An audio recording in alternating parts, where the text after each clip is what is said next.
The task of selecting new security doors and partitions that are suitable for use in high-risk areas of the workplace carries a lot of responsibility.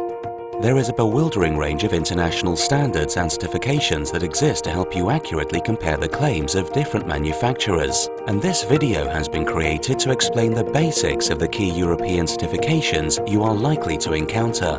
When it comes to high-risk areas, you need to know that security doors and partitions could potentially achieve certification in 4 separate areas of resistance.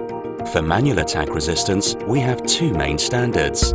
It's important to understand that the EN 1627 standard gives a resistance class grading for the door as a whole unit, whereas the EN 356 only gives you information about the glazing on its own. To be certified in this first standard, the whole door is subject to a series of tests, some of which involve attacking the most vulnerable part of the door with a particular group of handheld tools for a defined time. So, for example, a door set that has a certification of up to RC4 would have succeeded in resisting an attack by a selection of tools up to the 4th category. The attack time on the tested product would have lasted up to 10 minutes, and after a total test time of 30 minutes, it would have been agreed that any openings made in the door were still too small for someone to pass through. Glazing is certified separately according to its resistance to both drop tests and a more challenging axe test. So, for example, if a glazing unit is certified as P4A, it means it has remained intact after a 4.1 kg steel ball has been dropped 3 times onto a triangle from a height of 9 meters. However, a P8B certification is achieved if a glazing unit can withstand over 70 blows from an axe. Remember, this only applies to the glazing and doesn't give any guarantees about any other parts of the door. Again, when it comes to ballistics resistance, it's vital that you are aware of another dual set of standards, the EN 1522 for the whole door set and the EN 1063 for the glazing. Doors can be certified for a range of guns, and for each test, 3 identical bullets are fired at the same small area, just 120 mm apart. It can only be certified if all 3 bullets fail to pass through. We've noted that there is an increasing concern about Kalashnikov attack, and whilst no European standards currently apply to these weapons, it's good to know that here at Fichet we have conducted our own rigorous tests in an independent and accredited laboratory and can provide information to customers on request.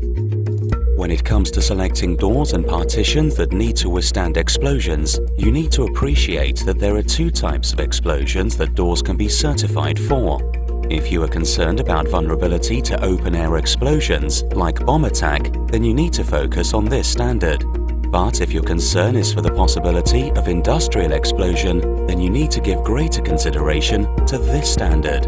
Open-air explosions tend to exert higher pressures over a shorter period of time, and so the testing processes for each standard needs to be designed differently. To achieve a certification of EXR2, a door will have had to have resisted an open-air test explosion of 3 kilograms of TNT detonated only 3 meters away. In industrial settings, it is more important to look at the results of specially controlled shock tube tests, as these more accurately mimic the key characteristics of many industrial explosions.